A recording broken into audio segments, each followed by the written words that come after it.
Hey guys, JodoMeal's back with another video, and welcome back to Manga of the Week, the planning to be mostly weekly series where I cover the weekly chapters of Chainsaw Man, DanDaDan, and One Piece. Which, fun fact, all three are in today's episode. During this week, One Piece chapter 1171, DanDaDan chapter 223, and Chainsaw Man chapter 226 all came out.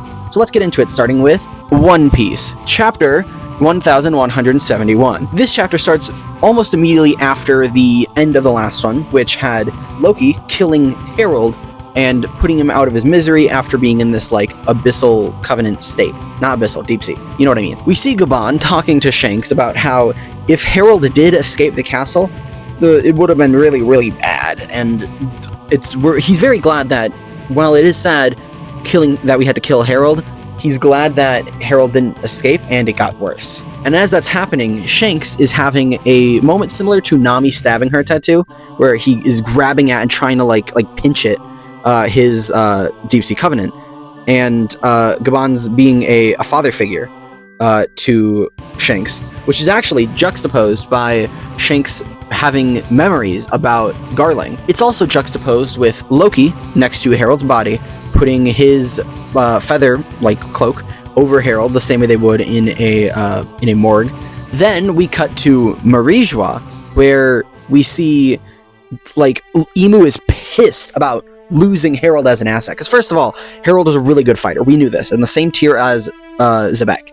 And also it's an ancient giant blood. The strength of it was insane. Emu was very lucky to get somebody up to the second level of the Covenant. This causes Emu to start getting very scared about what could lie in Elbaf that would be able to stop/kill somebody with a Covenant. The five elders then suggest they send out like a reconnaissance, but Emu immediately shuts it down and then is mentioning how the Covenants have an effect on Emu as well. Emu then brings up how from this point onward, Elbaf will be in conflict with the world government, or at least as we see until the modern day. And Emu then drops a big reveal, a big like shock, saying, quote, that Elbaf is D. That's insane, because at this current point in the story, we don't know anybody who is native to Elbaf who was born with the D initial, which is interesting, first of all. So Elbaf is D, and we see none of them have D. But the leading theory that I've seen, that makes the most sense, is that the D is merely the people who revolted against the 20 Kingdoms, aka Emu, which might mean that all of Elbaf assisted Joy Boy and the Ancient Kingdom all like back in the Void Century. Maybe that's what it means. Maybe it just means like they didn't like the world government, but I think this use specifically of the word D implies Void Century shenanigans, which the mural was already kind of hinting towards that there was shenanigans going on here, but I do like it being some sort of actual confirmation / some more hinting towards what actually happened all those years ago. We cut back to Loki and the rest of the group, including Jarl, Shanks, and Gaban, had to remember their names, and we see them all talking it over after the fact as Loki proposes the idea of he goes out to sea with his new power to then avenge his father, and that everyone who's here keeps this a secret and doesn't tell anybody about what actually happened here, to keep Harold's reputation safe. They start pointing out how all of Elbaf is going to start blaming Loki, and Loki's okay with that because he did technically kill Harold. However, as he mentions shortly after, he didn't get enjoyment out of it. He didn't want to celebrate it. He admits that he did, but he doesn't want to linger on it. It's bad memories for him. Speaking about memories, the flashback ends officially, and we don't get to see the Lola proposal, which is very sad. And I hope that we eventually get to see it one day, soon. I hope we get to see it eventually. But at the current moment, we don't have it seen, which is very sad. Because I was hoping for it to be. I was crossing my fingers. And I understand why, because the kind of entire flashback started with, you know, the whole killing Harold thing. And we see Loki almost immediately go out to sea after. But we don't actually get to see Loki meet Chiffon. Not Chiffon, Lola, the other one. The point is, the flashback ends, and we cut back to Loki, Hardin, the rest of Hardin's crew, Luffy, the Monster Trio, Gaban, Chopper, a lot of them peoples who were down in the underworld hearing Loki tell the story. We cut back to them. Loki's then admitting, again, he never wanted to kill his father.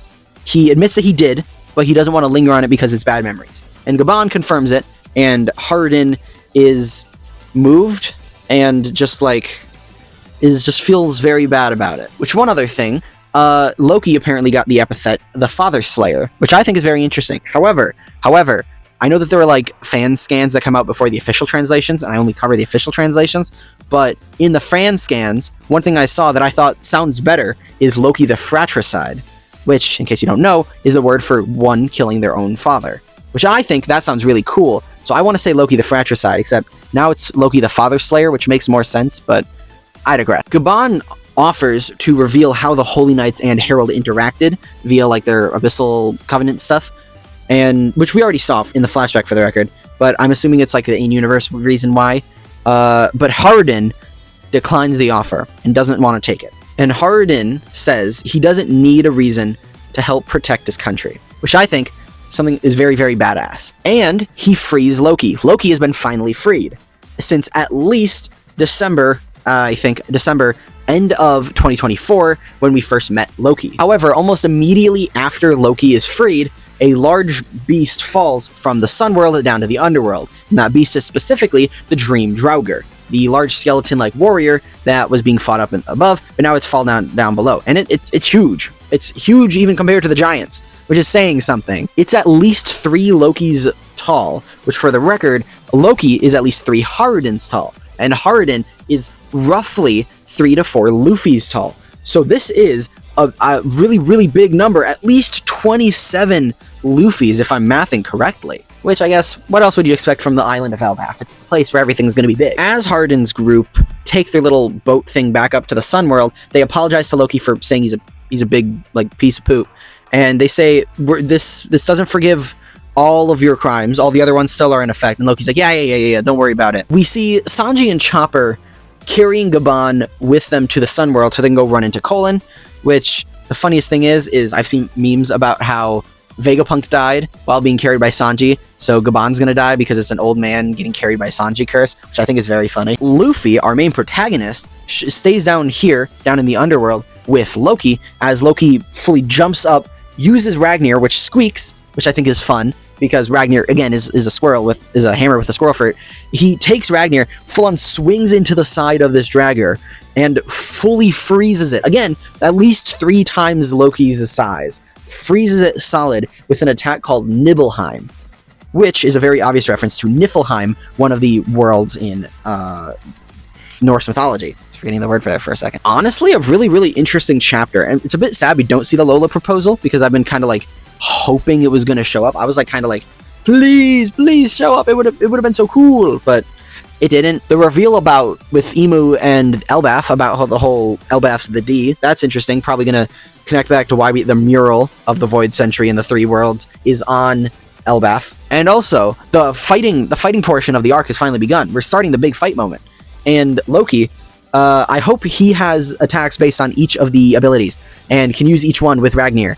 And each of the areas, like Niflheim, I don't remember the rest, so I'm not going to act like I do. However, for One Piece, we will have to be waiting 2 weeks because there is a break week, and we will not get it the following Sunday, but we will get it in 2 Sundays. Up next is DanDaDan. I still don't have a physical prop for DanDaDan. Chapter 224. The chapter starts immediately after it's left off last time, with Yuki being held by Jack Wisp with the knife about to cut into her hand and lose Lord of the Flies, which is what happens. She loses Lord of the Flies, and we see its little like fancy symbol as it goes into the blade. Rin is freed from Vakappa's water power, and Yuki is then replaced in there as they give Rin the same ultimatum of accept defeat or your friend's going to die. Rin hesitates for a second, knowing that she's going to lose her little turtle ombudsman, but accepts eventually just to make sure that Yuki stays alive, and we see Mai like turning to dust and perishing in front of Rin, and we see the little fancy symbol for ombudsman,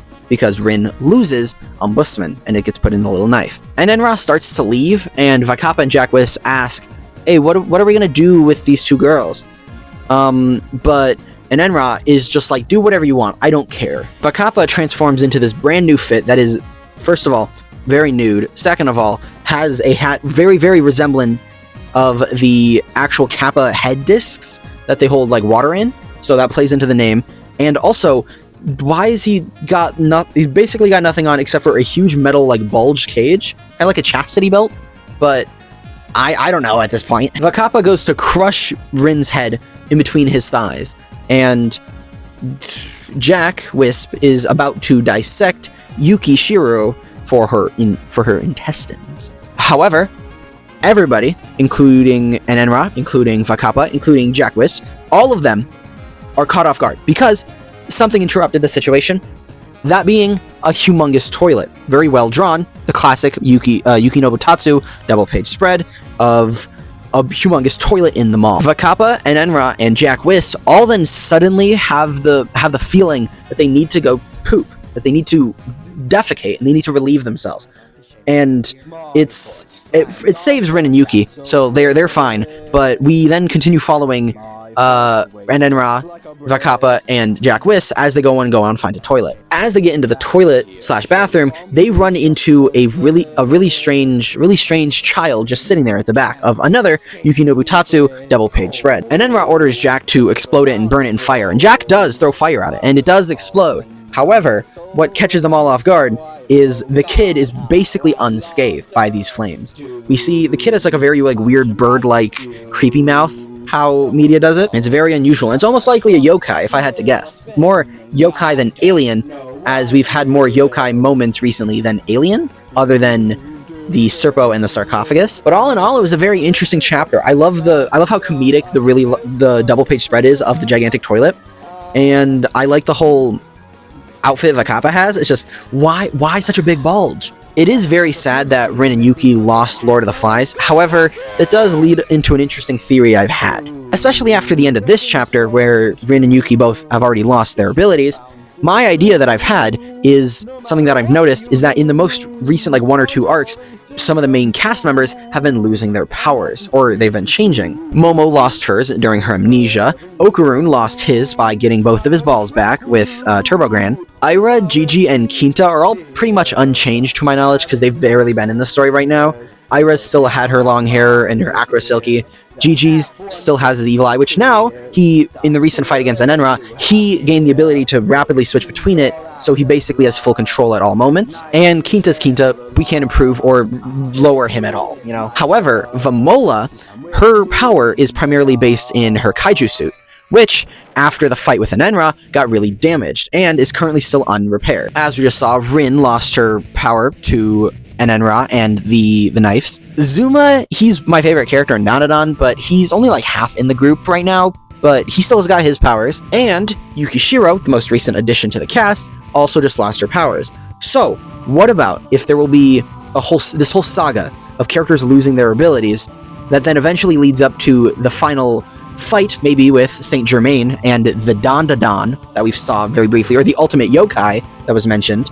Maybe we run into all of that, and either it banishes all yokai powers, or everyone gets theirs back, or alien powers depending on which character. However, theories aside, DanDaDan won't be showing up for another 2 weeks, so not even in 2 weeks we'll see DanDaDan. We'll have to wait 3 weeks because there are 2 break weeks. However, a series that you don't have to wait that long for is Chainsaw Man. Specifically, chapter 227 came out this week. The way the chapter immediately starts off immediately disproves my whole Locust to Seraphim theory I had last episode, by Denji, first of all, not knowing what this devil is all about, and also they continue fighting. One way that you know that they keep fighting is Denji gets flung through a bunch of buildings in an almost double-page spread. There's a couple pages here and there of crazy fight scene moments in Fujimoto's work, which I always get really confused on how it's supposed to be. What I'm interpreting is Denji Man is getting bombarded by attacks by locusts, which sends him still flying into that same building.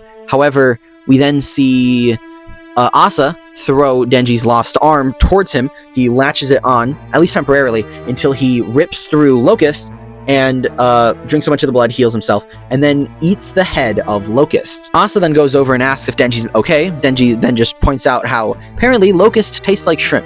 And Asa has a chill moment, and until Yoru seizes the opportunity and just takes control, shoots Denji Man into another building. Denji is flung around through buildings as Yoru just keeps blasting, sending of him eventually wounded down to the ground on the street. And the chapter ends with Yoru walking over and standing over Denji, aiming down and saying bang, activating her gun, shooting it.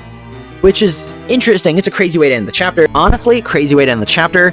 The The whole moment of Yoru seizing the opportunity is very in character, still a bastard move, but that doesn't surprise me. I liked the actual decent interactions between Asa and Denji, where they were like kind of planning and communicating their plans to each other. I thought that was nice. That's a healthier relationship in this series. Crazy, I know. It's very sad that my Locust Seraphim theory is immediately disproven, because it felt like that there was a lot of stuff in the last chapter, but by the sounds of it, Denji was just bluffing. But who knows, maybe Locust is still Seraphim, and Denji just didn't know that, but is accidentally willing it into existence. Who knows? However, a crazy thing has happened. Chainsaw Man is also on break. There will be a break next week, and then it will show up 2 weeks from now. And what that means is there won't be a manga of the week next week. So, I'll also be taking a break week, I guess, because there won't be a manga. So, expect one in 2 weeks is the next episode. So I hope you guys all enjoyed this episode of Manga of the Week. If you did, tell me down below in the comments, and if you don't want to tell me that, tell me one of these 3 things. Tell me either how the fight is going to go with Loki and the rest of the dreaming monsters in the Sun World. Tell me what that child is doing in the bathroom and what powers or what yokai it even might be. Or tell me what you think might happen in Chainsaw Man next. Because again, nothing can actually be confirmed. It's Fujimoto. I say this every time, but it's Fujimoto we're talking about. At any second, it could just be something different, like we saw with the whole Locust being revealed. So don't forget to do all the classic YouTube things, like, subscribe, and I'll see you guys in the future.